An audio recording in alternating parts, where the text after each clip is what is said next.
ஒவ்வொரு மனிதரும் தெரிந்து கொள்ள வேண்டிய 8 வாழ்க்கை பாடங்கள். நீங்கள் வாழ்க்கையில் வெற்றி பெறும்போது அதிகமாக பேச வேண்டாம். உங்கள் திட்டங்களை மற்றவர்களிடம் சொல்ல வேண்டாம். முடிவுகள் உங்கள் சார்பாக பேசட்டும். நீங்கள் கொடுப்பதைப் போலவே மற்றவர்களிடம் இருந்து எப்போதும் எதிர்பார்க்க வேண்டாம். எல்லோருக்கும் நல்ல மனசு இருக்காது.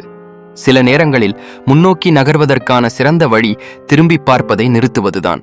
நீங்கள் பொருட்களை விலை பார்க்காமல் வாங்க விரும்பினால் நேரம் பார்க்காமல் உழைக்க வேண்டும். கடவுள் சிலரை உங்கள் வாழ்க்கையில் ஒரு காரணத்திற்காக அனுப்புகிறார். சிலரை ஒரு சிறந்த காரணத்திற்காக உங்கள் வாழ்க்கையிலிருந்து நீக்குகிறார். வாழ்க்கையில் உங்களுக்கு தேவையானது ஒரு ஆரம்பம் மட்டுமே. சிறிய முயற்சிகளால் பெரிய மாற்றங்களை ஏற்படுத்த முடியும். சரியான தருணத்திற்காக காத்திருப்பதை நிறுத்துங்கள். சரியான தருணம் இப்போதுதான். உடனடியாக நடவடிக்கை எடுங்கள். நீங்கள் எங்களை பின்பற்றாமல் இருந்தால் மீண்டும் எங்களை பார்ப்பது கடினம். ஏற்கனவே பின்பற்றி இருந்தால் நீங்கள் வெற்றி பாதையில் உள்ளீர்கள். வாழ்க வளமுடன்.